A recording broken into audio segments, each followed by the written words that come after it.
నమస్తే, welcome to NSTV news. ముందుగా ముఖ్యాంశాలు. ఇదే పద్ధతి దేనికోసం చేస్తారు? అసలు నేను చేసిన తప్పేంటి, నేను చేసిన అన్యాయం ఏంటి? ప్రజల కోసం బరాబర్ ఆ క్వారీలో ఇబ్బంది అవుతుంది, ఇల్లీగల్గా నడుస్తుంది క్వారీ. అది రేవంత్ రెడ్డి బేనామీ, సీతక్క బేనామీ, కడియం శ్రీహరి బేనామీ, ఎమ్మెల్యే నాగరాజ్ బేనామీ. వాళ్ళ బేనామీలకి కొన్ని ఎన్ని రోజులు రాస్తున్నారు. ఇదే పద్ధతి. అసలు ఇదేం నాకు నోటీస్ ఇవ్వకుండా మీరు ఎట్లా అరెస్ట్ చేస్తారు? రేవంత్ రెడ్డి చెప్తే మీరు అరెస్ట్ చేస్తారు. రేవంత్ రెడ్డి చెప్తే మీరు అరెస్ట్ చేస్తారా? మీరు కాదు రేవంత్ రెడ్డి, ఇదే కాదు కదా రేవంత్ రెడ్డి, మీ జీతం మీద రేవంత్ రెడ్డి ఇస్తారు కదా. ఇదేం పద్ధతి?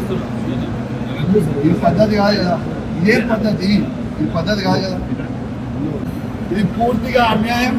రేవంత్ రెడ్డి గారు పెట్టుకున్న అక్రమ కేసు ఇది.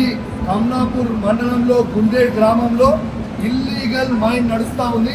దీనికి ఆయన రేవంత్ రెడ్డి ఆధ్వర్యంలో సీతక్క, తర్వాత కడియం శ్రీహరి, ఎమ్మెల్యే నాగరాజ్ గారి బెనామీ.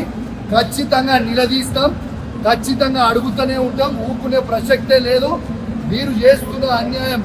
ఇల్లీగల్ మైనింగ్ నడుస్తుంది అక్కడ. కేవలం 2.5 హెక్టర్స్ మాత్రమే ఉంటే ఇలా ఆడ ఇల్లీగల్ మైనింగ్ 20 ఎకరాలలో చేస్తూ ఉన్నారు. గుండేడ్ గ్రామ ప్రజలందరికీ కూడా చాలా ఇబ్బంది అవుతా ఉంది. గుండేడ్ గ్రామ ప్రజలు మొత్తం కూడా ఇబ్బంది పడుతూ ఉన్నారని చెప్పి కూడా ఈ సందర్భంగా తెలియజేస్తా ఉన్నాను.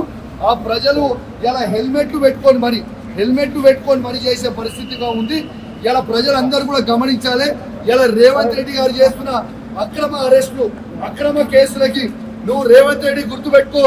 నువ్వు ఎన్ని కేసులు పెట్టినా, ఎన్ని బెదిరించినా భయపడేది లేదు. నీ సంగతి తప్పకుండా చెప్తాం, ఖచ్చితంగా ప్రజలన్నా చెప్తాం, ఖచ్చితంగా చెప్పే ప్రయత్నం చేస్తాం.